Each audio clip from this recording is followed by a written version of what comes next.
Good morning, everybody. I hope you're all well. Let's start our assembly as we normally do. I'm going to say good morning to you, then you're going to say a really cheery good morning to me. Good morning, everybody. Oh, that was lovely. Thank you very much. Well, it's now time for our next story. I found another story upstairs.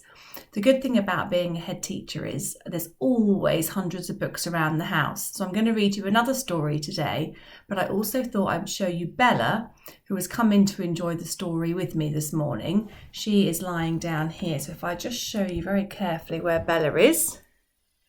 There she is, looking like she's about to enjoy a story with Mrs. Sampson. A little bit snoozy today. So today's story is called Melvin, the unluckiest monkey in the world. And there is a picture of Melvin. Looks a bit sad. I hope he cheers up by the end of the story. So this is a story about Melvin. Pete the penguin is in town when he spots his friend Melvin doing something unusual. "Melvin," says Pete, "why are you eating a carrot?" "Because I'm all out of bananas," says Melvin. "Why are you out of bananas?" asks Pete. "Because today is my unlucky day," says Melvin. "Why is it your unlucky day?" asks Pete. "Because it's always my unlucky day. I am the unluckiest monkey in the world." Oh no. Looks pretty sad, doesn't he? We're not like that at Bevendine, are we? We're always very positive. I'm looking out for positive people to give Mr. Incredible certificates to. Pete buys a little snack at the fishmonger's, and Melvin asks if they have bananas too. Unsurprisingly, the answer is no. There they are shopping at the fishmonger's. You see that?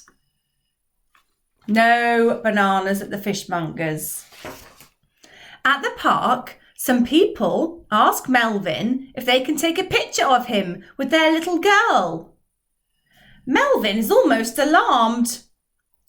"Is it because I look silly?" "Don't worry," says Pete. "They just think you look cute. I wish someone would ask me." But Melvin is not impressed. Oh dear. He doesn't look very impressed, does he? "There must be something wrong with me. Everyone is looking at me." "Don't be ridiculous," says Pete. "They're just happy to see you." But Melvin is not convinced. "This puppy's trying to kill me," says Melvin. "Maybe I have a terrible disease that's making me unlucky. I have to go to the doctor." "Nonsense, Melvin," says Pete.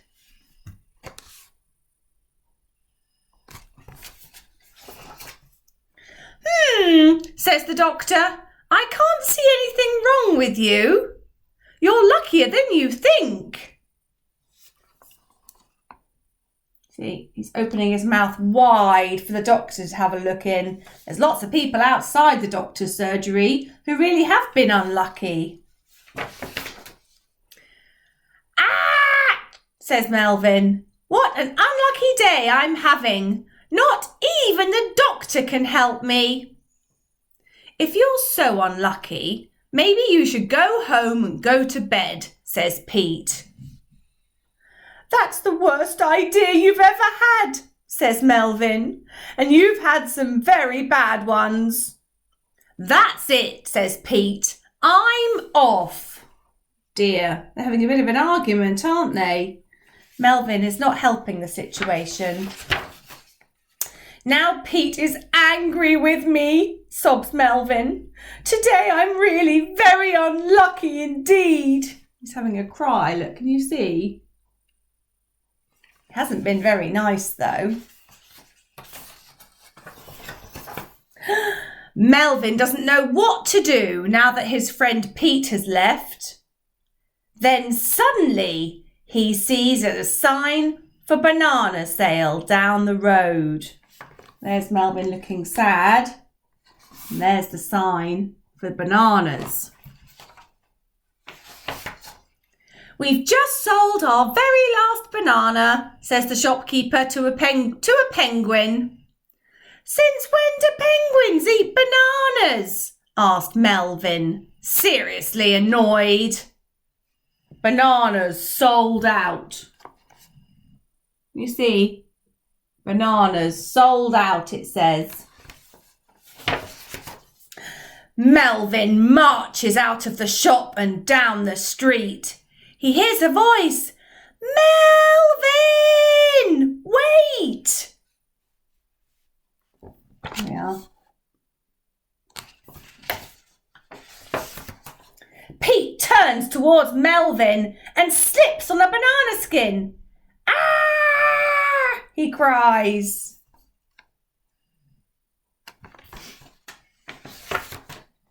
I dropped all the bananas I bought for you and now they're ruined. You really are the unluckiest monkey in the world, says Pete. But you bought the bananas just to cheer me up, says Melvin. Well, that makes me the luckiest monkey in the world. You see that? They've got their arms round each other. And that is the end of the story. And there they are, underneath a tree, relaxing together. And there they are, taking a photograph of each other. So actually, you can see that Melvin wasn't really the unluckiest monkey in the world.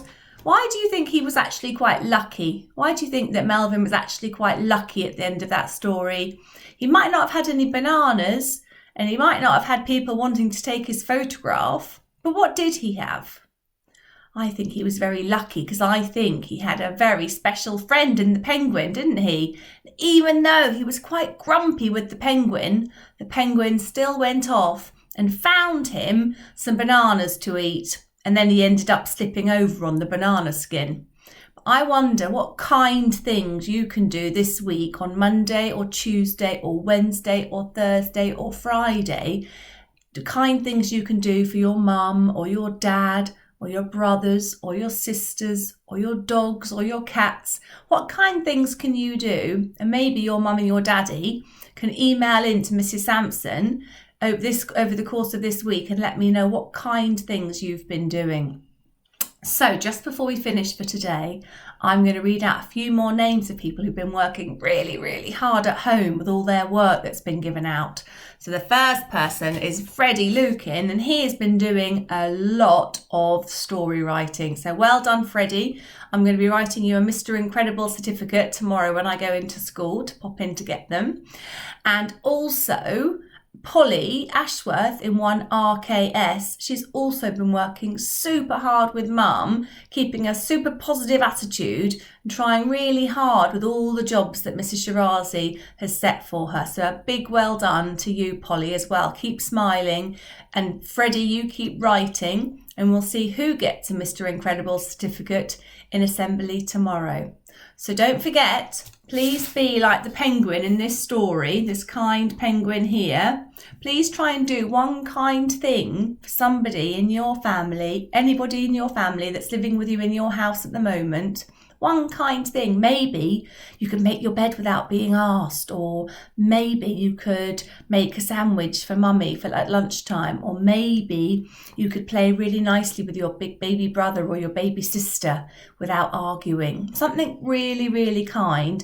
And then the mummies and daddies could maybe send their teachers or Mrs. Sampson an email to let me know who's been super kind this week. Brilliant. Well, work really hard. Keep working on all your bits and pieces that you've been sent by your teachers. And I'll see you again tomorrow. Okay, bye everybody. Bye. Bella says goodbye as well. Say goodbye, Bella. Oh, she's moved. Bye, Bella. Bye, everybody.